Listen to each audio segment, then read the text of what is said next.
네, 여기 그 GPX 유비쿼타스 한류 최고 과정, 저도 워시트 3기입니다. 여기 3기던데 3기에 이제 졸업을 한 적이 있는데, 제가 와서 여러분들한테 뭐를 해줘야 될까 여러 가지 생각을 했어요. 그랬더니 우리 농정에 대해서 그래도 여러분들이 이해를 하면, 아, 농업농촌이 이렇게 바뀌어지고 이렇게 하면 되는구나, 이런 거를 한번 해주는 게 좋겠다 그 생각이 들어요. 우선 우리 농업이 있는데 신문에 보면 요새도 그래요. 오늘도 보면 삼겹살이 온갖 똥값인데 왜 소비자는 비싸게 먹느냐. 그것도 그래요. 배추가 조금 올랐어요. 그렇죠? 그러면 제일 쌀 때 두 달 전보다 100% 올랐다. 상추가 200% 올랐다. 이런 거예요. 전년 대비해서 하는 얘기 괜찮은데, 그래서 내가 기자들한테 그랬어요. 농산물 가격을 좀 평년 대비 얼마든지 올랐다는지 이렇게 보도를 했으면 좋겠다. 쓰고 싶은 데서 쓰는 거예요. 한 2주가 제일 비싸면 그때보다 얼마 떨어졌다고. 응? 한 달에 제일 싸면 그것도 100% 올랐다. 신문에 처음 다르니까 농산물 가격이 가격을 주도하는 걸로 돼 있다. 그러니까 농민들은 또 엄청 불만을 해요. 농산물 가격은 전체 소비품에 차지하는 비중이 7.8%밖에 안 되는데 어떻게 맨날 농산물 가격 물가를 주도하는 것 같이 신문에 나느냐. 그 농민들은 저한테 불만. 그런데 제가 여기서 한 말씀을 드리면, 왜 농산물 가격이 어려우냐. 그거는 수요와 공급이 비탄력적이라. 탄력적으로 안 돼요. 무슨 얘기냐면, 쌀값이 비싸면 쌀 소비를 조금만 먹으면 돼요. 그렇지? 쌀값이 싸면 조금 더 먹으면 돼요. 탄력적으로. 그러면 가격이 문제가 없어요. 그런데 쌀값이 비싸더라도 밥 한 그릇 먹어야 되고, 쌀값이 싸도 한 그릇 먹는 거예요. 수요가 탄력적으로 안 돼요. 컨스탄트네. 비탄력적이다 이런 얘기다. 공급은 어떠냐? 지금 이제 수확기가 됐어요. 벌써 오늘도 신문 보니까 앞으로 배추랑 쌀값이 문제될 거다. 신문을 보시면 그게 뭐냐면 봄에 심어서 가을에 생산된다. 그러니까 봄에 심어서 하니까 지금 면적이 모자란다고 해서 쌀을 증산할 수가 없어요. 그렇잖아요. 공급이 탄력적으로 안 움직인다 이게. 공산품은 모자라면 라인 하나 더 설치해갖고 자재 집어넣으면 그냥 더 와요. 농산품은 안 된다. 또 하나, 농산품은 담으면 저장시키면 돼. 저장이 안 되잖아요. 그냥 채소 남는다고 저장이 됩니까? 그 다음에 모자란다고 그 저장했던 거 나중에 방출하면 안 되거든. 그래서 수요 공급이 비탄력적이기 때문에 그걸 기니법칙이라고 해요. 가격이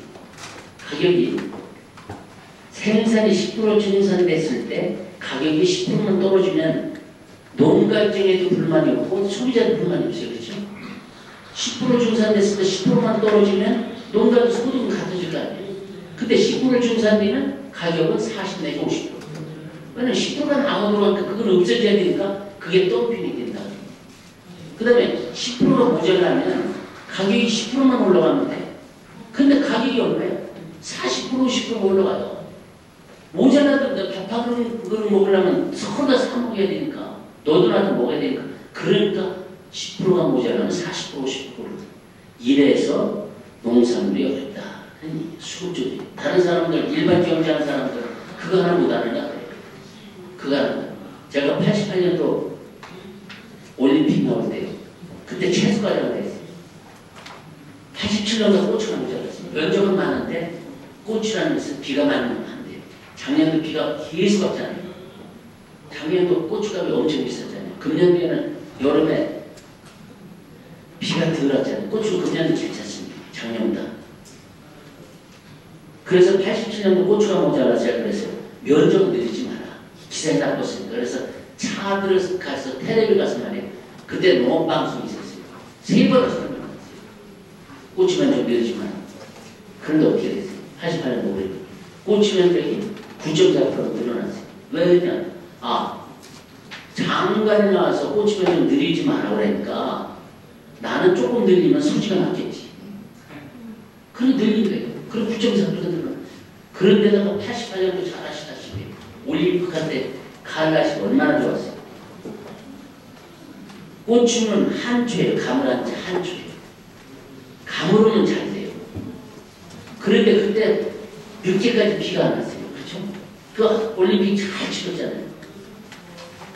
그러니까 날씨가 늦게까지 따뜻하고 가물으니까 고추는 계속 따뜻한 거예요. 그리고 80년도 고추가 풍작했는데 80년도 고추 3,000톤을 수매했는데 그때 얼마나 수매했냐?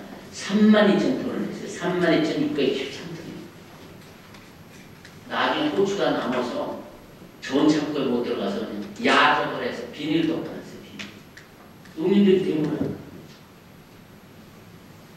그때 9.4%를 안주를 고추 면적을 안 했으면 괜찮았을 거예요.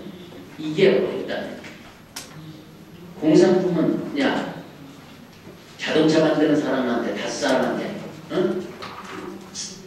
믿게 안 되잖아요. 전화해서 이거 고추 자동차 남는 것 같다. 텔레비 남는 것 같다. 그러면 돼요. 이거는 300만 농민이 동시에 의사결정을 해야 된다. 그러니까 어렵다. 그래서 여러분들이 혹시 가격이 높다 그러면 이건 농림수산식품부 장관이 찾아서 이렇게 아니라 가격이 높구나. 농산물 특성이 그렇구나. 이렇게 좀 이해를 하시고. 배추 같은 거 있잖아요. 3개월이면 나와요. 절대 가격이 높으면 양배추나 캐베지 있잖아요. 이런 거 사먹고 2~3개월 기다리면 전혀 문제가 안 돼요. 그러고 여러분들 배추 먹다가 양배추 먹으면 양배추에는 소화효소가 많아서 훨씬 좋습니다. 배추는 98%가 물이에요. 2%가 건물로 2%밖에 안 돼요. 그러기 때문에 여러분들 그거 하면 조금 있으면 나오겠지 하고 다른 거 먹으면 전혀 문제가 없어요. 그래도 우리는 비싸도 소비가 돼 있어요. 그냥 비싸면 더 배추 한 포기 25,000원씩 갔었잖아요. 작년 재작년에. 이런 일이 있다. 그러기 때문에 앞으로 이런 것이 없어야 되겠다 해서 금년도에 제가 배추를 상식이 축제를 했어요. 상인들이랑 머리 싸움이다. 아주 채수과장을 불러다가 아주 세뇌공작을 시켰어요. 조금만 떨어지면 산지에서 사라져. 샀다가 올라가면 그냥 팔아라. 상인들은 똑같이 하라고 그랬어요. 그래서 상식이 축을 했어요. 그러니까 3,500톤 항상 창고에 집어넣어갖고 비싸면 금년도 배추가 요새는 조금 비싸지만 저는 문제가 안 됐잖아요. 상인들이랑 머리 싸움에서 이긴 거예요. 이런 식으로 앞으로 정부에서 배추나 다른 농산물도 이런 거죠. 상인들랑 머리 싸움을 해서 이겨야 된다. 그래서 앞으로 지금 그런 일이 없을 겁니다. 배추 한 포기 2만 원, 40만 원이 없을 겁니다. 금년도 최고 비싸야 한 5,000원씩 올라갔는데 그 이상은 안 올라가도록 노력을 하겠습니다.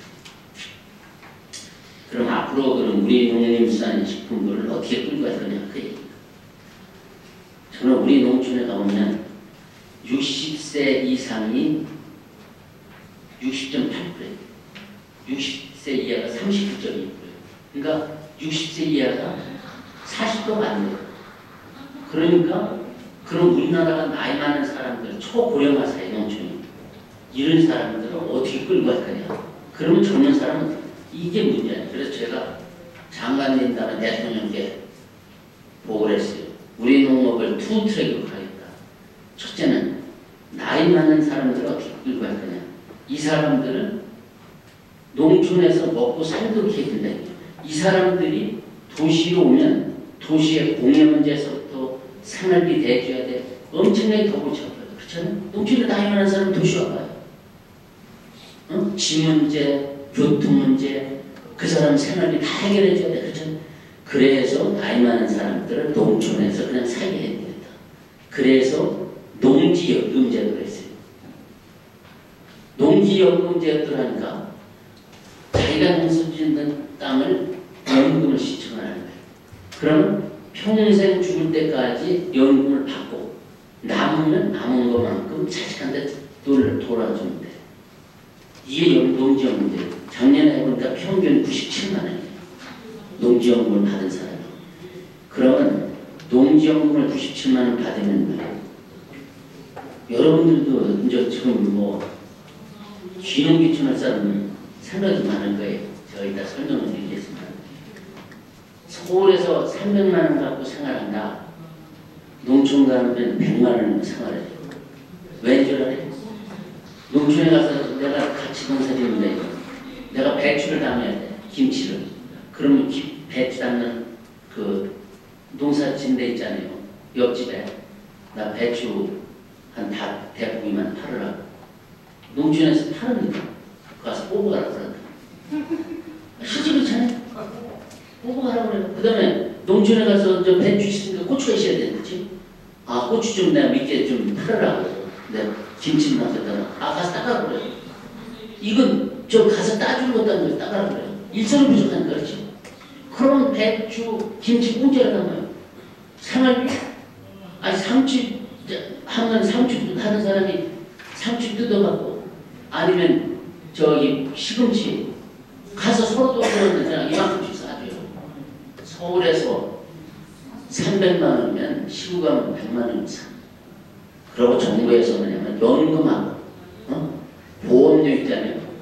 정부에서 농민하면 무조건 50%를 대줘요. 연금 보험료.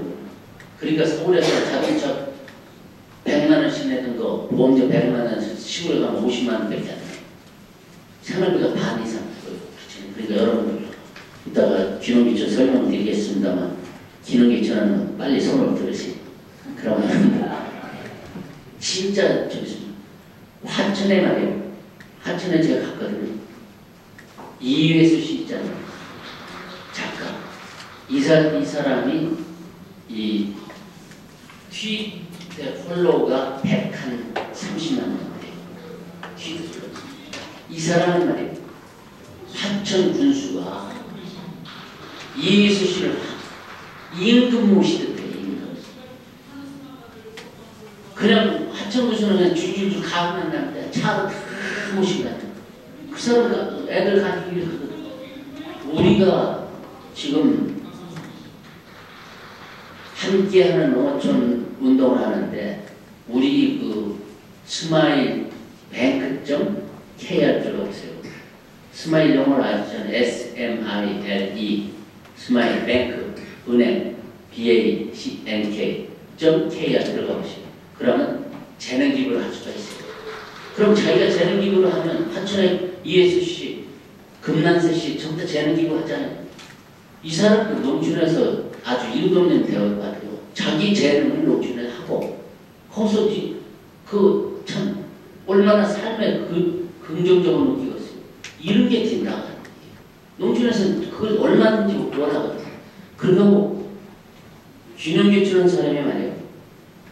농어촌 체험마을 1806개가 되는데 체험마을 45%는 귀농귀촌한 사람들이 우두머리예요. 우연자예요. 왜냐면 농촌에 있던 사람들은 봄에 씻으니까 가을에 거두는 게다 이래. 귀농귀촌한 사람들은 안 그래요. 자기가 이렇게 보니까 아닙니다. 그럼 여기 가서 이렇게 보죠. 이렇게 하면 이렇게 하면 이거 다 보죠. 그래갖고 농촌에서 리더를 하는 사람들이 전부 귀농귀촌한 사람들. 그러니까 여러분들이 귀농귀촌 하고 싶다 하면 농촌에 가서 대화하고 지금 농촌이라는 것이 농가 소득이 말이에요. 지금 평균 3,210만 원이에요. 도시가구가 4,400만 원. 근데 왜 그러냐?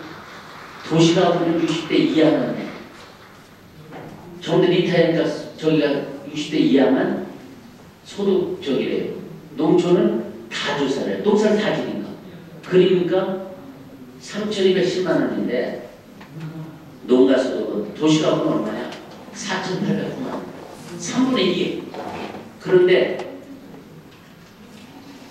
30대 있잖아요. 30대. 30살부터 39살. 도시가구 소득이 농촌 소득이랑 비교하면 농가 소득이 3.3%가 낮습니다. 지금 젊은 사람들 가보세요. 농촌 주택 가보면 말이에요. 별장 같아요. 정원에 전부 잔디 깔아놨죠. 그 나무도 말이에요. 제일 비싼 거 어디다 갖다 놓지? 제일 비싼 거 한테 귀석 갖다가 해놨지. 집에 가보세요. 스테레오스도 다 있습니다. 정말 설명. 그렇기 때문에 우리가 또 하나는 한농연이라고 있어요. 농업대학이 있어요. 3년 동안 공짜로 가르치죠. 그러니까 대학교 나온 사람들, 수녀 등 중스님 뭐 이런 사람 다 와요. 이 사람들이 농촌에 가서 일한 소득을 해보니까 농촌에 한 80% 가서 농사를 짓는데 이 사람들 소득을 내보니까 농사 짓는 사람 얼마냐면 6,515만 원이에요. 근데 100대 그룹, 서울의 100대 그룹의 연봉이 얼마냐? 6,295만 원. 320만 원이 많아요. 농촌에서 젊은 사람들이 자기가 하면 다 도시가구 소득보다 많아요. 그래서 제가 요새는 텔레비전 보도 여러분들 보면 알 거예요. 옛날에는 대추나무 연골연대 같은 거 보면 맨날 농촌에서 지질이 고생한 것만 나와요. 못 사는 것만 나와죠. 그렇죠? 지금 그거 안 나오잖아요. 제가 삼사동장님에서 사람들 만나서 얘기했어요. 어떻게 농촌이 돈을 못 벌고 실패하는 사람이 사는 데가 농촌이 아니다. 지금은 돈 잘 벌고 부자가 사는 데가 농촌이다. 이렇게 좀 해달라 해서 지금은 아마 농촌 들어가서 농촌에 못 산다는 거 별로 못 봤을 거예요. 제가 사장들한테 그랬어요. 프로를 농촌이라는 것은 앞으로 돈 잘 벌고 성공한 사람이 사는 것이지 돈을 벌고 실패하는 사람이 사는 데가 농촌이 아니다. 그거를 좀 방해한다. 지금은 농촌은 이제 그렇게 방해가 되고 있습니다. 여러분들 지금 농촌인데 옛날같이 맨날 어렵고 그런 거 방해되는 거 맞습니까? 지금 실제 그래요. 그래서 저희들은 앞으로 귀농귀촌을 좀 활성화하자. 그래 저 장관 별명이 미시다 귀농귀촌. 제가 별명 그거예요. 내가 그 명함을 드릴 거예요. 미시다 귀농귀촌. 왜냐면 제가 장관 들어오면서 귀농귀촌에 농협에 온라인 하나가 있었어요. 그걸 뜯어고쳤어요. 농촌진흥청에다가 귀농귀촌 종합센터를 만들었어요. 여러분들 귀농귀촌 종합센터 들어가보세요. 거기 가보면 어디 가서 교육받고 이런 교육은 어떻게 받고 실무교육 얼마 받고 정부에서 지원은 어떻게 해주고 농협은 어떻게 지원해주고 땅은 어떻게 교육하고 집은 어떻게 교육하고 집을 살 때 세제는 어떻게 이거 다 해주는 거예요. 그래서 제가 진흥청에다가 하면서 농협지구는 진흥청에서 모시고 농어촌공사사는 진흥청에서 와서 서비스를 해줘요. 오면 지금 12,000명 이상이 왔어요. 전화로 왔어요. 귀농귀촌에 대해서 관심 있다고 해요. 그래서 지금 완스톱 서비스를 해줘요. 그렇죠? 그렇게 해서 귀농귀촌을 적극적으로 하거든요. 예를 들면 내가 시골에서 땅을 사람한테 2억을 정부에서 보조를 해줘요. 아니 융자를 해줘요. 3%. 그러니까 땅을 사갖고 자기가 살다가 돈 벌어서 갚으면 돼. 융자를 해주고 장지를 해주고. 두 번째 집은 한 4천만 원까지 융자를 해줘요. 그럼 서울집을 팔아야 되잖아요. 그치? 바로 팔면 양도소득세가 물지만 3년 있다 팔면 양도소득 감면해줘요. 시골에서 집 살 때 두 채가 아니야. 그렇잖아? 33평 100평방미터짜리 집을 사면 취득세 면제해줘. 이런 거를 다 한 번 해준다. 서비스. 완스톱 서비스. 이러니까 여러분들 혹시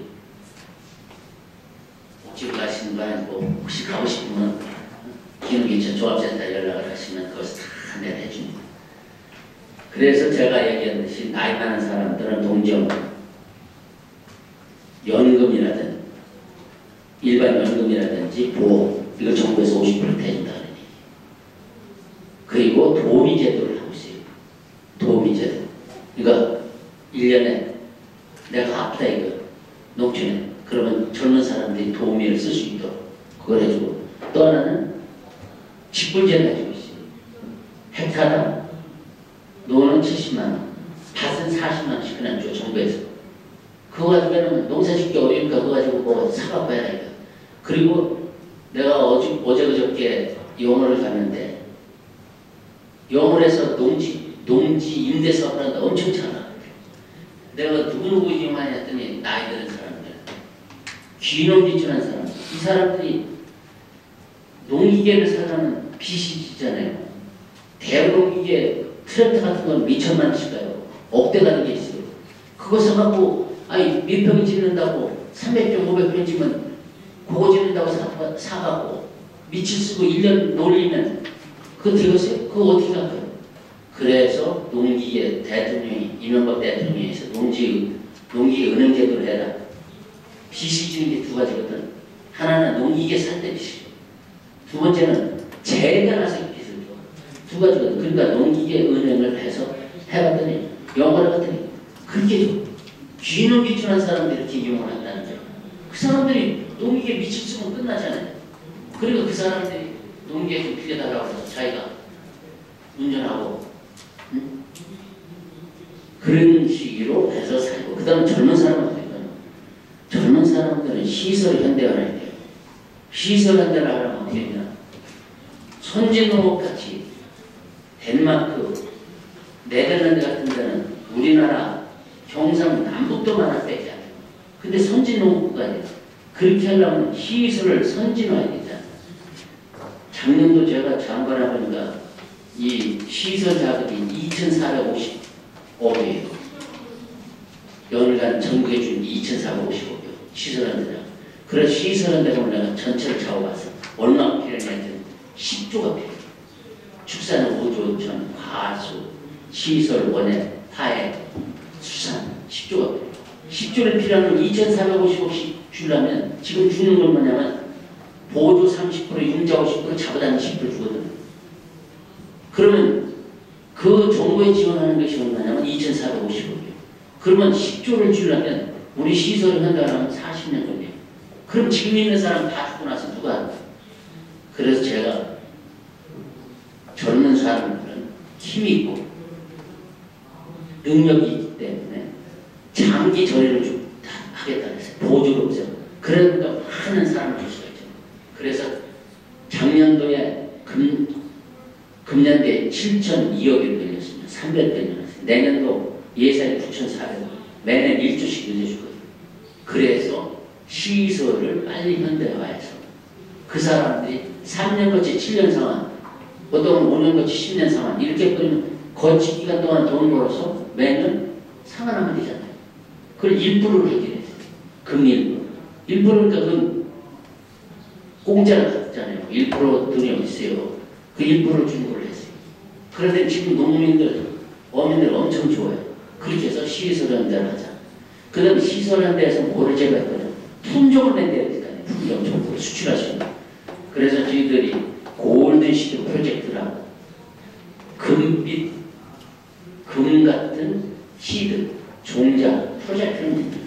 그게 금년도부터 하는데 뭐냐면 앞으로 10년 동안 4,911억 한 5천억 투자해서 20개 품종을 만들었다 이거. 예를 들면 파프리카 종자를 네덜란드 수입을 해요. 파프리카 종자 1g이 금 1g보다 더 비싸요. 그래서 골든시드. 그거를 앞으로 10년 동안 한 개에 25씩 해서 한 10년 동안에 20개 품종을 육성을 하겠다. 그래서 그 품종을 가지고 수출할 수 있는 세계 최고 품종을 만들어서 우리 농민들이 수출할 수 있도록 하자. 그것을 적극적으로 한다. 그래서 골든시드 프로젝트를 4,911억씩 앞으로 10년 동안 하고 별도로 기술 개발도 해야 되잖아요. 연구를 해야 될 거 아니에요. 그 예산이 얼마냐? 작년도에 8,625억, 금년도 얼마냐? 9,089억, 454억 늘렸어요. 내년도 450억 또 늘립니다. 그렇게 해서 기술 개발을 해서 선진 기술을 도입해서 우리가 선진 농업을 하겠다. 지금 우리 말이에요. 수출이 보면 80년도 우리 수출이 농산물 수출이 19억 그랬어요. 그걸 배로 늘리는데 27년 됐어요. 38억 되는데 2007년도에 배가 됐어요. 27년 만에 19억 불이 38억 됐어요. 이명박 정부에 와서 R&D라든지 시설을 다 이제 제가 말씀하잖아요. 수출이 어떻게 늘어났느냐. 2007년도에 38억 불이 작년도 77억 불 됐어요. 77억 불. 그럼 70% 불은 뭐예요? 배가 늘어난 4년 만에 배가 됐어요. 저는 금년도 수출 목표를 100억 불을 잡았는데 요새 세계 경기가 돼서 우리 전체 국가 경제 예산이 8월달 보니까 1.5%가 줄었어요. 전년보다. 그러나 우리 농업 분야는 5% 이상 늘어났습니다. 이게 30% 이상 늘어야 되는데 그래서 저는 100억 불은 못 달 거 아니냐 이런데 하여간 지금 수출이 잘 되고 있습니다.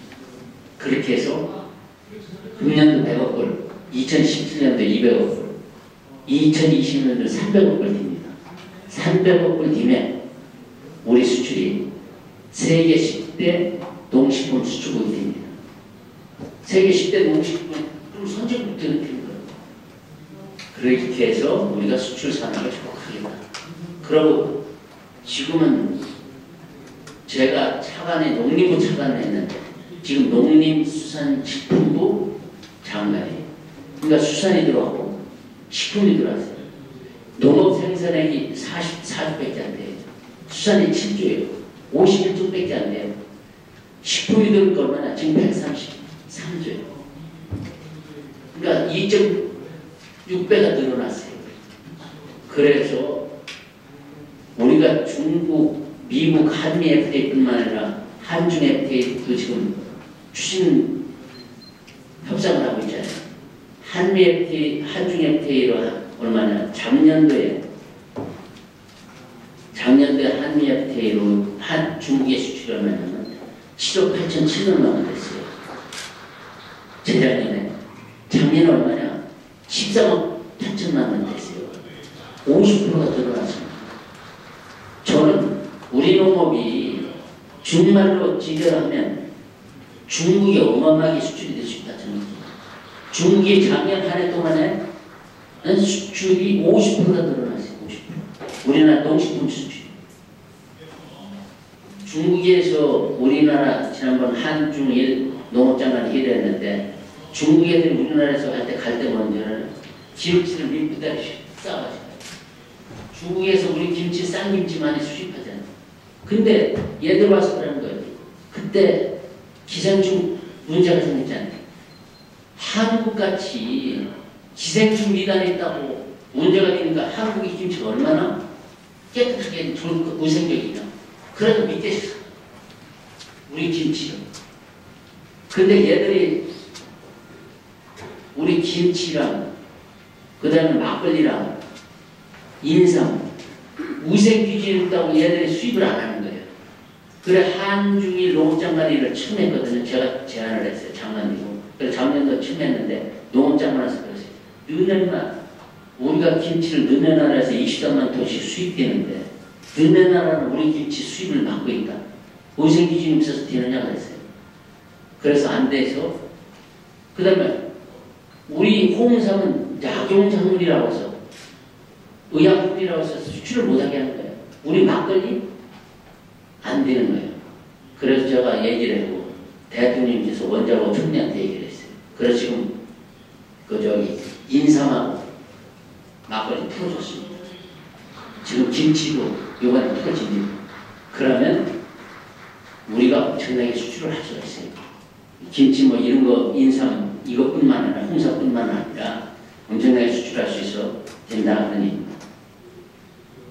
그 다음에 제가 저기 하면 여러분들 저 일선에 가보면 그거 있을 거예요. 우리 농산물을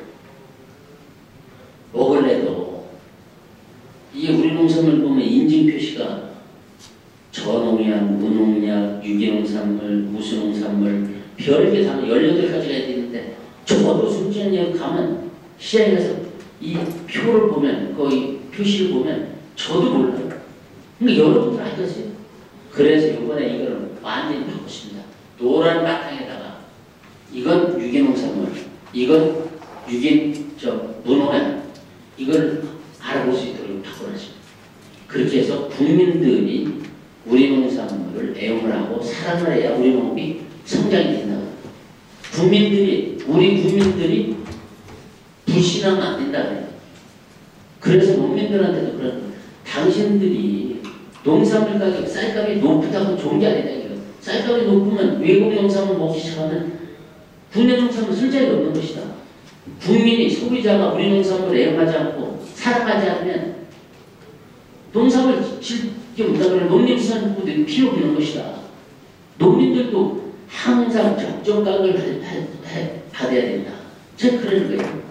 그래서 농민들한테는 제가 껐듯하면 수입한다고 저는 욕도 많이 먹습니다. 실제 항상 적정 가격을 해줘야 돼요. 그렇게 해야 소비자가 우리 농산물에 애용을 하잖아요. 그래서 그런 식으로 해서 앞으로 가고, 그러나 또 하나 제가 말씀드렸습니다. 우리가 식량 자금률이 한 작년도 보면 27.6%예요. 곡물 자금률이, 식량 자금률은 54%. 그런데 앞으로 어떻게 거냐? 이게 식량 자금률을 높이려면 우리가 현재 땅이 좁기 때문에 호당 경지 면적이 1.47헥타예요. 4,500평이 안 돼. 미국은 186헥타예요. 불안권은 20 내지 30헥타예요. 호당 면적. 그러니까 쌀, 보리, 콩, 옥수수, 밀 이거는 경쟁이 안 되는 거예요. 그렇기 때문에 저희들이 해농업을 개발하고 있습니다. 그래서 작년도 42,000헥타 됐고 금년도 8만 헥타. 2018년까지 38만 헥타를 해농업 개발해서 138만 톤을 수입을 해서 안정적으로 공급하겠다. 그러니까 식량 자금률이 아니라 앞으로 식량 자주유 개념을 도입하자. 54%를 앞으로 자주유를 해서 60% 이상 올리자. 이런 얘기입니다. 그래서 앞으로 해외 농업을 개발해서 우리가 수입하면 그게 우리 농업들은 똑같은 거예요. 20년, 30년 장기 계획에서 들어오니까 이런 식으로 하겠다. 그런 얘기입니다. 그 다음에 농촌에 악화되겠지. 그럼 소득이 높은데 왜 농촌에 안 가느냐? 제가 문경에 갔어요. 문경에 갔는데 다문화 가지고 20가구를 초청을 했어요. 그래 한 사람씩 크크크로. 필리핀은 보통 5사람, 가는 사람 10사람씩 나요. 애를. 근데 우리나라 다문화 가지고 전부 했더니 한 사람만 2사람밖에 안 났어요. 전부 실수해서 그런지 3사람 나서 한 사람밖에 없어요. 주먹 같은 거였어요. 외국 사람 와서 우리나라 다문화 가서 얘기를 하고 있어요. 전부 다 하나하는 분밖에 안 나요. 그래서 제가 물어봤어요. 그랬더니 베트남에서 온 주부가 장관님 우리 동네 어린이집을 하나 해달라는 거예요. 애들 맡기는 집을. 그럼 왜 그러냐 했더니 남자만 둘인데 3살 5살인데 아침에 새벽에 50kg를 갖다 맡겨놓고 저녁에 일하고 또 50kg를 들고 가는 거예요. 그러니까 얼마나 일손이 부족한데 50kg를 가서 데려다 놓고 50kg를 사다 놓고. 그래서 내가 야 문경에다 우선적으로 해주라고 그랬어요. 우리나라 그 보육시설이 말이에요. 우리나라 읍면 소재지가 1646개가 있어요. 이 중에서 440개가 없어요. 어린이시설이, 육아시설이 30%가 없어요. 그래놓고 젊은 사람들이 가서 애 낳고 살라고 그래. 육아시설도 있는데. 그래서 제가 지난번 국무에서도 얘기를 하고 그래서 예산을 아예 해서 농촌에도 교육시설, 문화시설, 생활시설, 의료시설 이런 것이 다 들어가야 된다. 그래야 젊은 사람이 가서 산다거든요. 이런 식으로 해서 삶의 질 위원회를 총리가 위원장으로 해서 2014년까지 34조 5천억을 투자하는 걸 그렇게 해서 농촌에 좀 할 수 있도록 이렇게 살 수 있도록 이렇게 하고 있습니다. 제가 시작은 대해서 말씀드리고 제가 현안된 것 여기까지만 얘기를 말씀드리겠습니다. 아까 수출은 됐죠. 그 다음에 한식 문제인데 이명박 정부에서 수출을 엄청나게 4배를 27년 만에 이 배가 됐는데 4년 만에 4배를 하잖아요. 수출 농구를 됐잖아요. 두 번째, 한식 세계화입니다. 우리나라 요새 싸이가 빌보드 지금 2위까지 올라갔잖아요. 그것도 백인지 몰라도 우리 한식이 엄청나게 늘어나고 있어요. 2007년부터 한식 세계화를 했는데 2009년도에 뉴욕에 있는 한 3,000명에 대해서 한식을 아느냐고 물어봤어요. 뉴욕 시민들이 한식을 아는 9%밖에 몰랐어요. 작년에 2년 있다가 작년 11월에 또 조사했어요. 한식을 아느냐 그래 41%. 제가 마드리드 퓨전에 가서 한식을 130명 요리사, 요리 전문가 이 사람들에서 130명한테 한식을 제공을 했어요.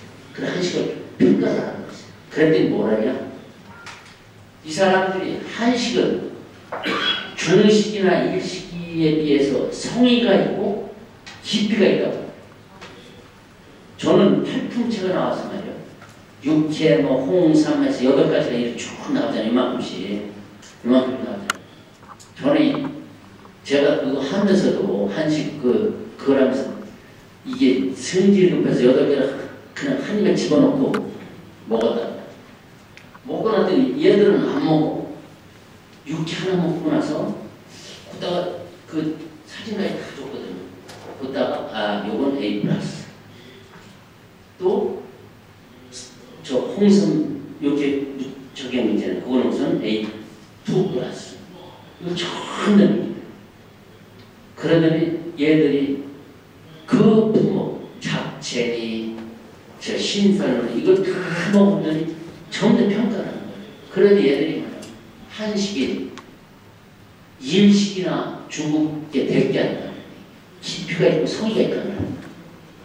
신선을 먹으더니 국물은 대로 시원하잖아요. 두부는 두부 맛이 나고 호박은 호박 맛이 나잖아요. 중국 짜장면 하나는 맛이 똑같잖아요. 걔가 그러는 거예요. 이게 너네 나라는 참 깊이가 있다는 거예요. 그리고 성의가 있다는 거예요. 우리는 그렇잖아요. 신선을 먹으더니 국물 먹으면 시원하잖아요. 국물이. 그런데다가 거기에 두부면 두부 건져 먹어서 맛보지.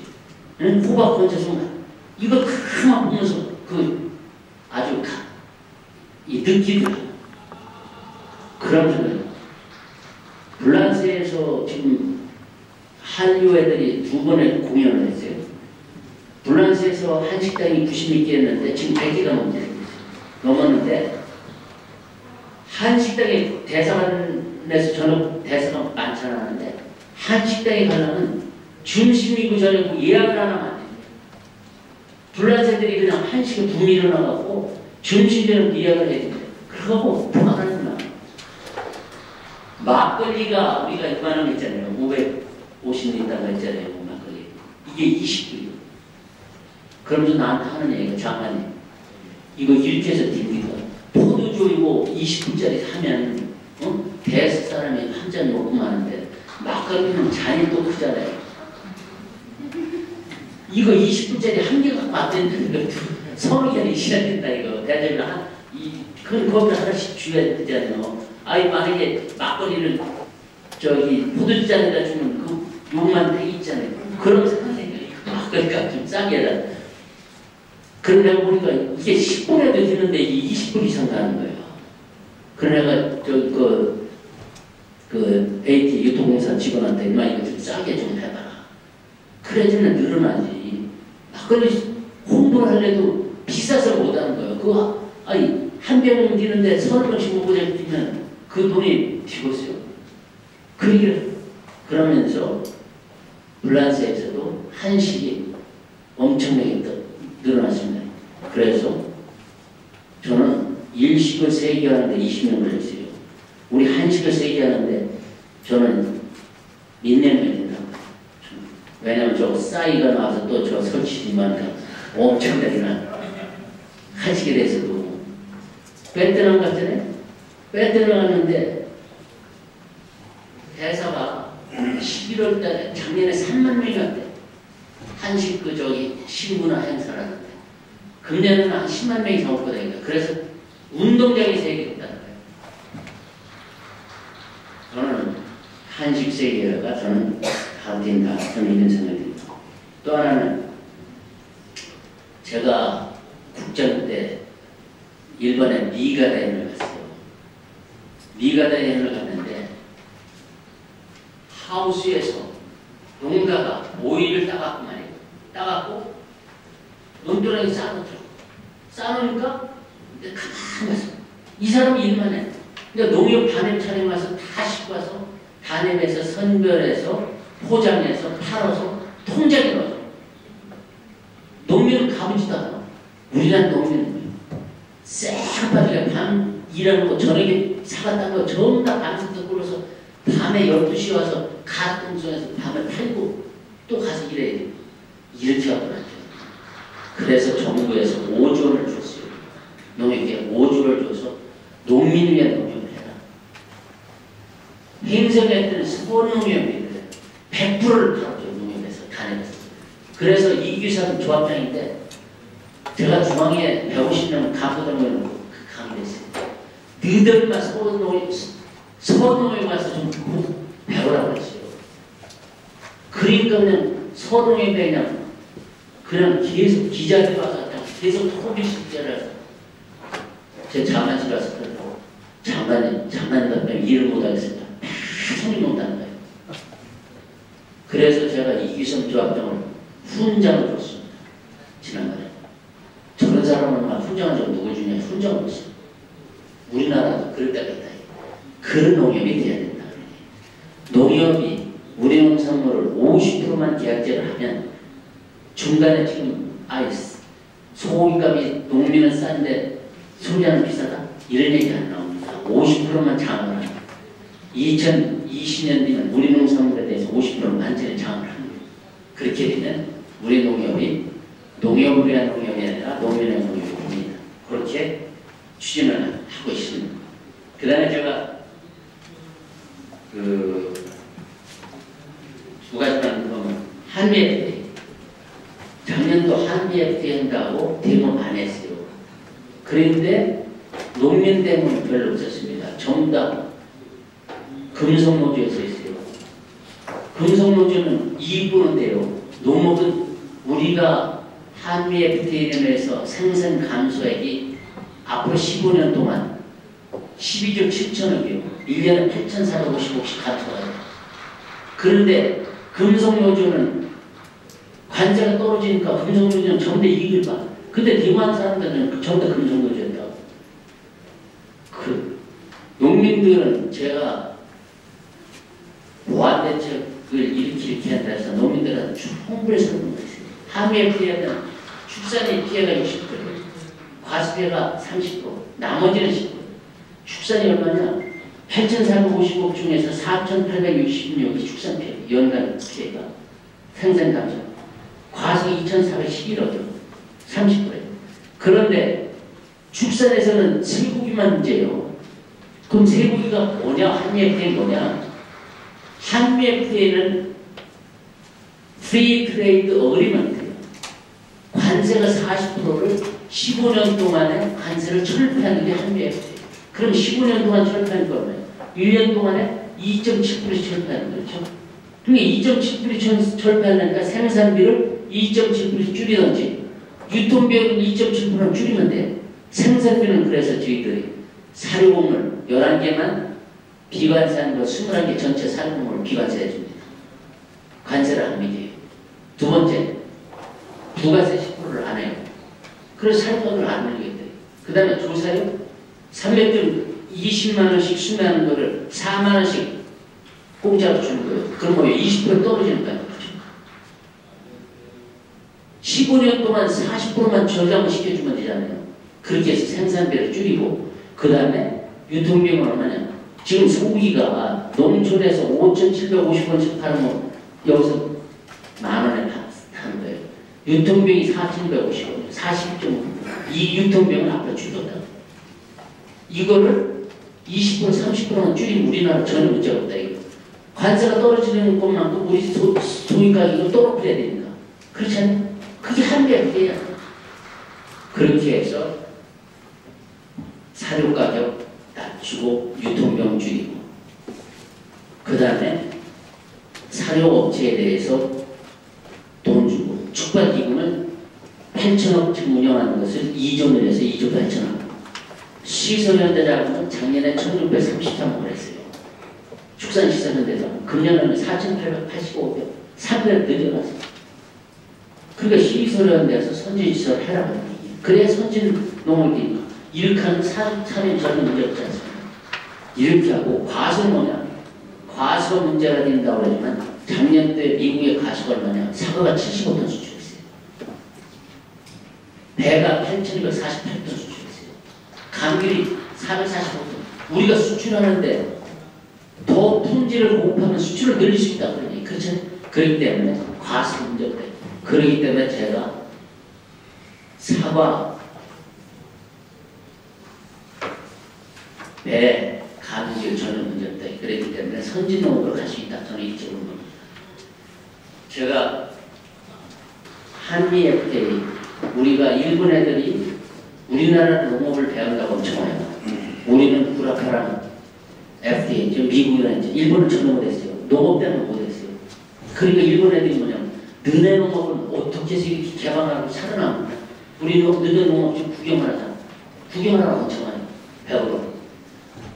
저는 한미 FTA, 이제 한중 FTA 했는데 농업 분야에 피해가 있지만 FTA 해야 된다는 거예요. 왜 그러냐?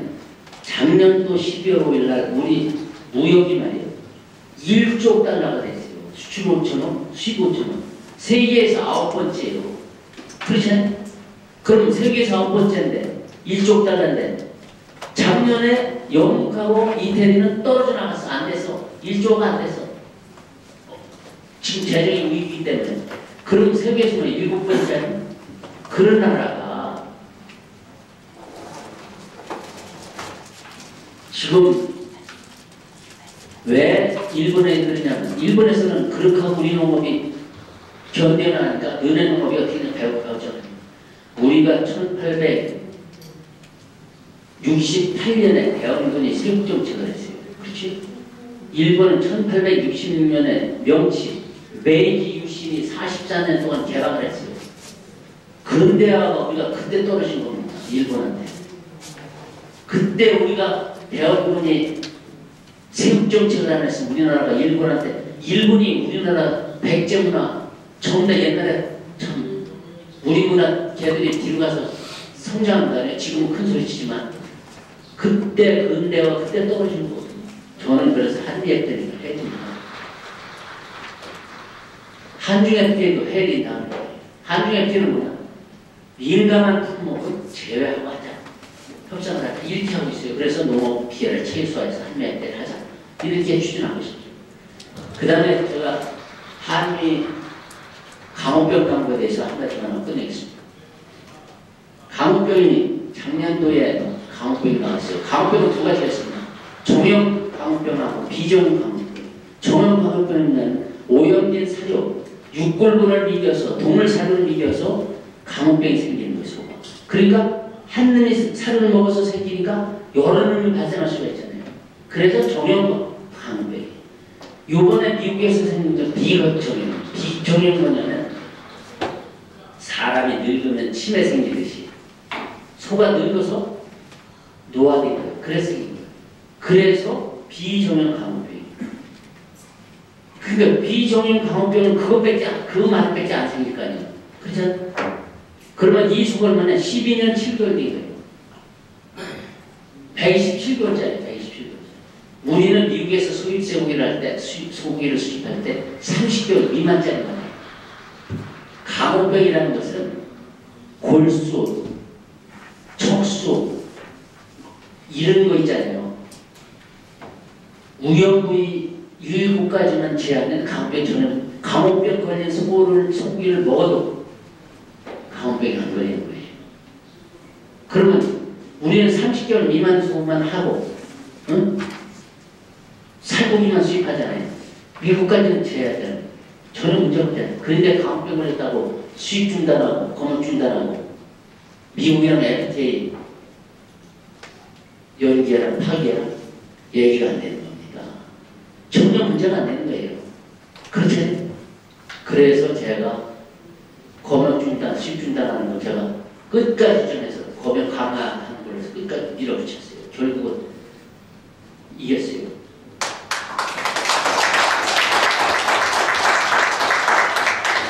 제가 마지막으로 말씀드렸습니다. 농업이라는 것은 저는 농업이 데모한다고 정치를 해서는 안 된다는 거예요. 농업은 과학이다.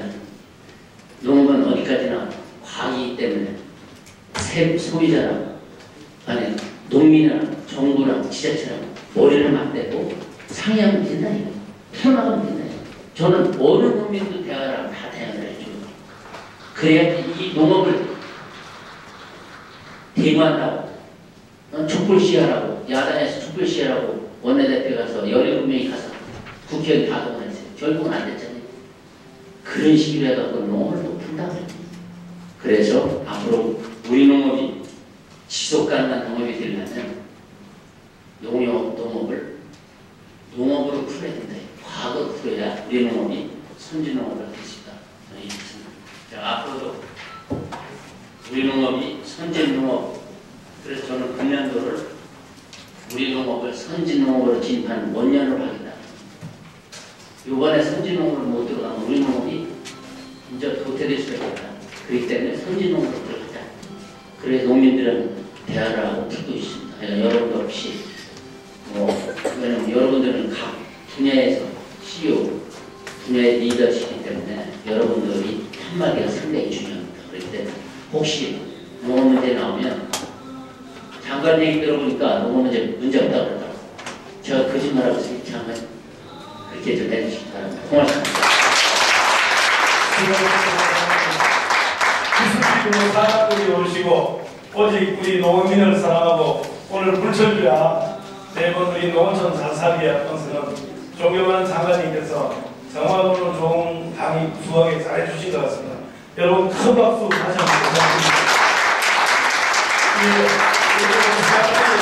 장관님께 우리 의원분들 중에 한 분 정도만 질문을 받겠습니다. 한 분 질문을 받고요. 그리고 농사하고 관련이 있는 분이 해주시면 좋겠어요. 그리고 한 분 질문 듣고 장관님과 기념 촬영하고 인형을 듣도록 하겠습니다. 예, 장관님 질문해 주십시오. 제가 많이 하는 뒤에서 분이 조금 예, 질문해 주세요. 제가. 네, 안녕하세요. 저는 농촌하고 관련이 없는 직업인데요. 저기 어느 나라에서는 그 맥도날드 햄버거를 지금 좀 안 먹이는 추진을 하고 있습니다.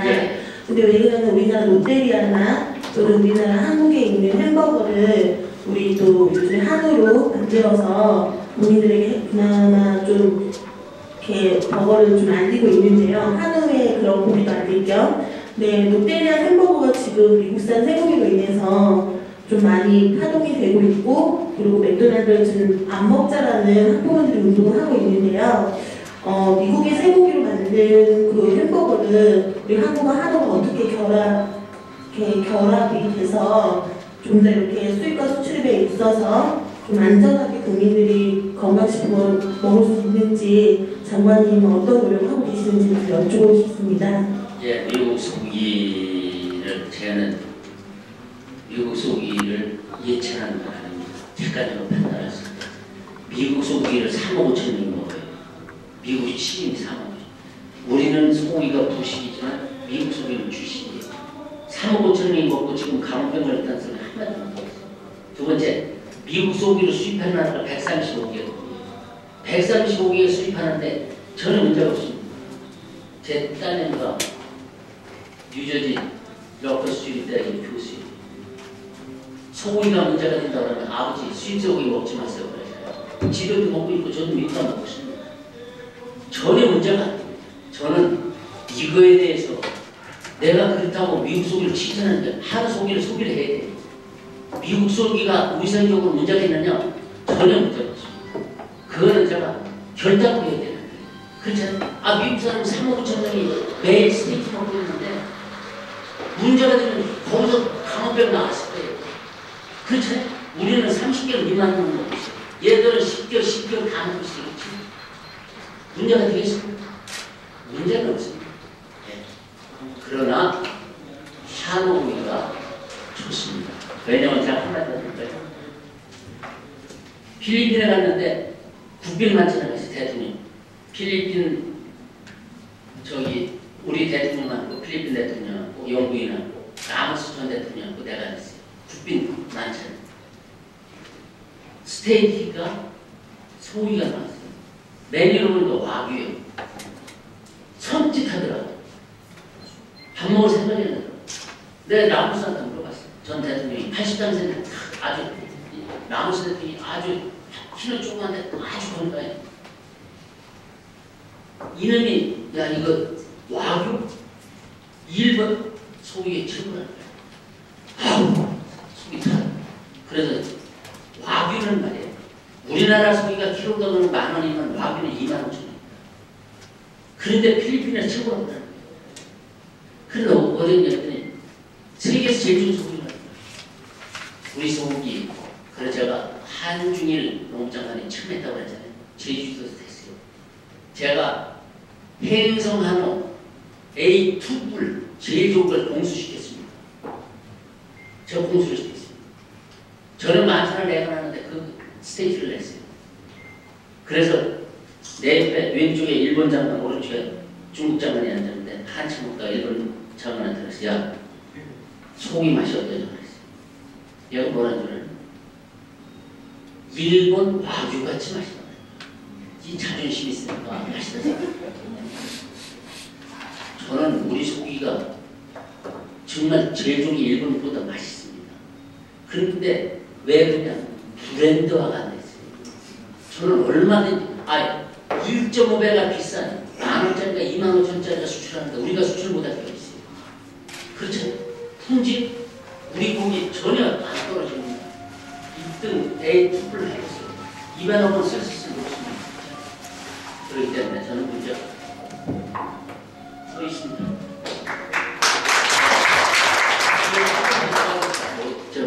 한국만 봐도 인사하잖아요. 네, 안녕하세요. 우리 양력에 보니까 2009년 로컬 푸드라고 하셨는데 선교사에서는 요즘 로컬 푸드 운동이 굉장히 활발하게 진행되고 있는 걸로 알고 있는데 제가 알기로는 한국 사회에서는 별로 그런 음식이 본 적이 없었던 것 같습니다. 근데 지금 현재 우리나라에서 로컬 푸드 운동이 어떻게 진행되고 있는지 농민들 소득 증대나 아니면 도시민들의 건강 증진을 위해서 어떻게 기여할 수 있는지 궁금합니다. 예, 맞습니다. 일본에서는 지산지수 운동이 그 지역에 생산하는 그 지역을 소개하죠. 외국에서 로컬푸드 운동을 저는 제가 로컬푸드 운동을 처음 창설을 했어요. 그래 회장을 했어요. 그게 국내농산을 내는 운동입니다. 그 지역에서는 그 지역에는 먹자. 국내농산을 먹자. 우리나라의 푸드 마일리지가 그러니까 생산돼서 먹을 때까지 거리가 얼마나 줄어요? 8,228km. 미국의 7.4배가 많습니다. 그런 많은데 그만큼 많으니까 방부제 들어가고 문제가 되는 겁니다. 그러니까 로컬 운동을 해야 돼요. 지금 완주 같은 데는 로컬 운동을 엄청 잘해요. 꾸러미 운동을 해서 그걸 바로 생산을 바로 소비자한테 전달해줘요. 이게 로컬 운동. 그 지역에서 생산되는 건 그 지역에서 학교에 급식하고 지역 급식을 하죠. 저는 이거는 내가 정부 관료로서 장관으로서 로컬 운동을 저기하는 건 아니지만 국내농산물 애용을 해라 이 얘기는 못하지만 로컬 운동은 분명히 해줘야 되는 겁니다. 그래야 국민들이 신선한 농산물을 먹고 안전한 농산물을 먹을 수 있고 국내농산물을 먹는 거다. 그거는 적극적으로 해줘야 된다. 네. 네, 전적으로 동의하는데요. 우리나라 같은 경우 특성상 우리나라 공통화있고 인구 분포가 서울을 비롯한 대도시에 집중되어 있고 있던 농업적이 따로 있어서 좀 하기에 어려우신 점은 없으셨는지. 그러니까 우리나라 로컬푸드라는 게 뭐냐면 전주에서 생산된 건 전주에서 생산하고 남으면 서울로 오고 그게 로컬푸드 그렇게 있습니다. 그러니까 국내농산 내고는 거예요. 외국 농산물보다 우리 농산물 많다. 그래서 원산지 표시를 저는 조그맣게 써놨잖아요. 이걸 제가 법을 바꿔서 크게 쓰라고 그래요. 국내산이면 국내산 그래야죠. 국민들이 확실히 어떤 거 보고 두 번 가보세요. 하나로 마트에서 하는 건 전부 다 국산입니다. 지금 일반 마트에서 한 대마트에서 가보세요. 조그맣게 수입 몇 프로 조그맣게 써놨어요. 수입산이에요. 이래서는 안 되잖아요. 그래서 이걸 바꾸려고. 그래서 로컬우드가 지대로 정착될 수 있도록 하는 것이 필요하다. 그런 생각 앞으로 그렇게 하겠습니다. 더 큰 대한민국을 위해서 큰일 하시라고 장관님 건강하시게 건강만 보겠습니다. 우리 선대학교 소장과 박민성 교수께서 장관님으로 소장하는 것입니다. 그리고 자리에서 빨리 나오셔가지고 장관님하고 사진 한 가지로 찍겠습니다. 이인영 의원님도 나와 계시니까요. 어느 분들 사진 찍으시고 빨리 나오세요. 빨리 나오셔가지고 장관님도 바꾸시고 의원님도 바꾸시고 의원도 바꾸시고 빨리 나오셔가지고 우리가 찍 그냥 사진 하나 쭉 가져와도 돼요. 사진 하나. 의자 제가 사진 하나. 앞에 거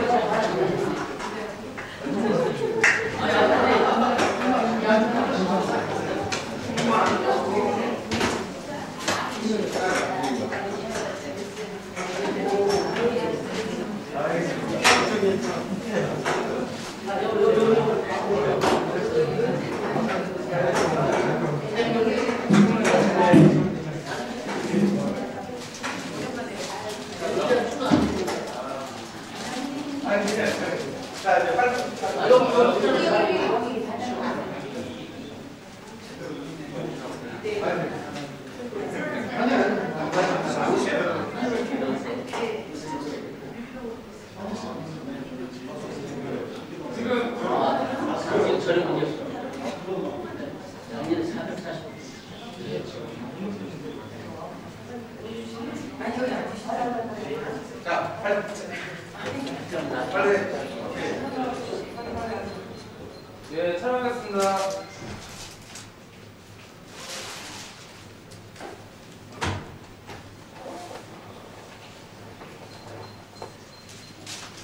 네, 하나, 둘, 셋.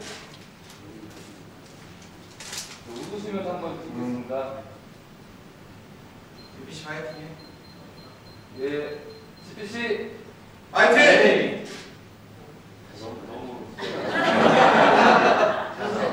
화이팅 하면 같이 화이팅 한번 합시다. 웃으면서. 자, 지키씨. 화이팅! 오늘 화이팅 있을 것 같아요. 자, 제가 선창하겠습니다. 네, CPC 화이팅!